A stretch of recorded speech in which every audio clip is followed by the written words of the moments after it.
Halo Sobat Pendidikan, selamat datang di channel ini.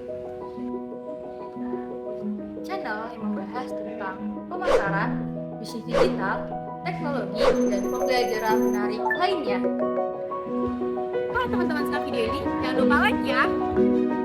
Dan jangan lupa subscribe dan nyalakan notifikasinya. Dan jangan lupa untuk share ke teman-teman lainnya.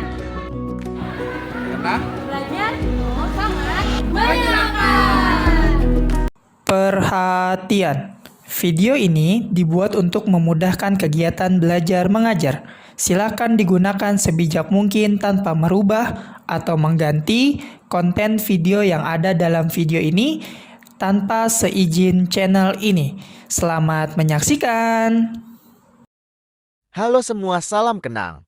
Apa kabar kalian hari ini? Semoga sehat dan bahagia selalu ya. Hari ini kita akan membahas materi tentang strategi bisnis. Nah, kalian pasti pada penasaran kan tentang pembahasannya? Yuk kita simak videonya. Apa sih pengertian dari strategi bisnis? Strategi bisnis mengacu pada tindakan dan keputusan yang diambil perusahaan untuk mencapai tujuan bisnisnya dan menjadi kompetitif di dunia industri. Nah, dalam strategi bisnis memiliki visi, misi dan nilai inti dari perencanaan dari strategi bisnis. Yang pertama, visi. Visi adalah pandangan jangka panjang perusahaan tentang tujuan dan arah yang ingin dicapai di masa depan. Yang kedua, misi. Misi adalah pernyataan yang menggambarkan tindakan konkret yang akan dilakukan oleh perusahaan untuk mencapai visi yang telah ditetapkan. Yang ketiga, nilai inti.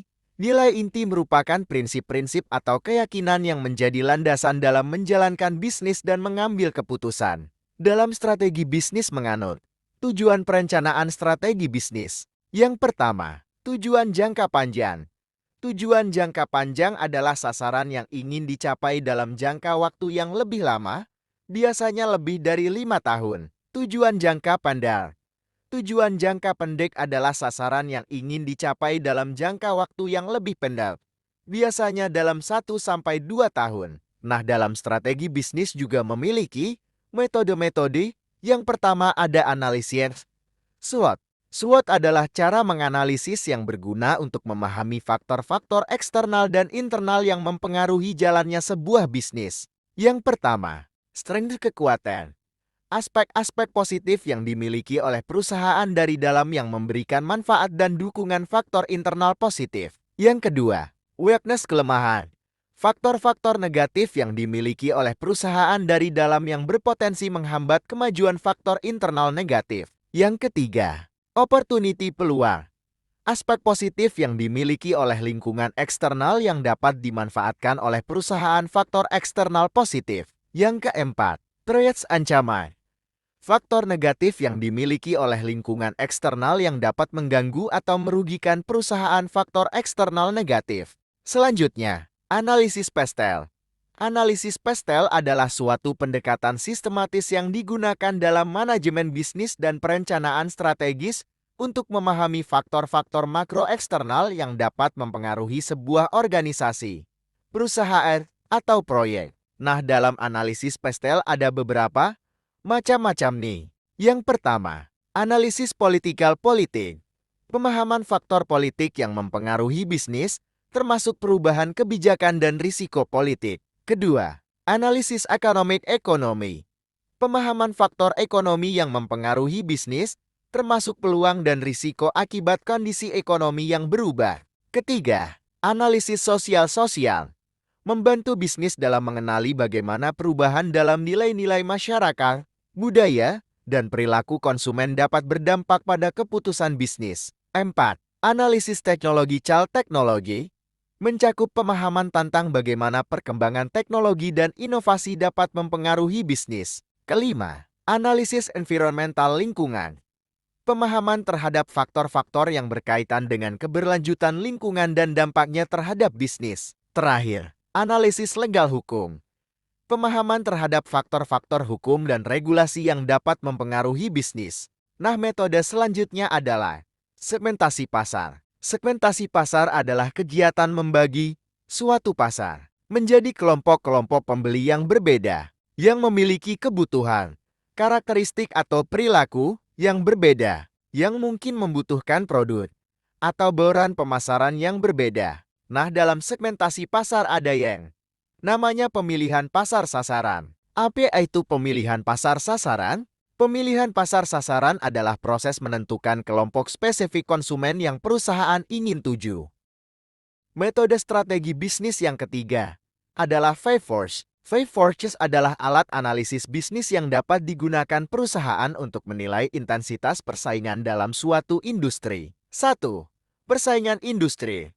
Persaingan mengacu pada perusahaan lain dalam industri yang menghasilkan produk atau layanan serupa. 2.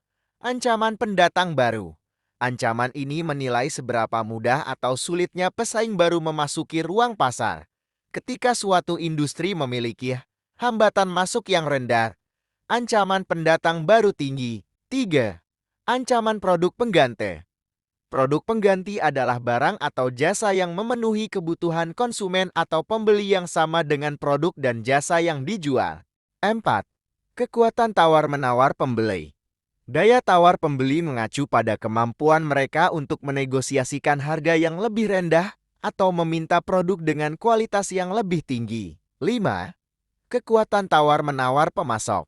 Kekuatan tawar-menawar pemasok mengacu pada seberapa mudah atau sulit bagi pemasok untuk menaikkan harga yang meningkatkan keuntungan mereka. Dalam strategi bisnis ada berbagai macam-macam. 1.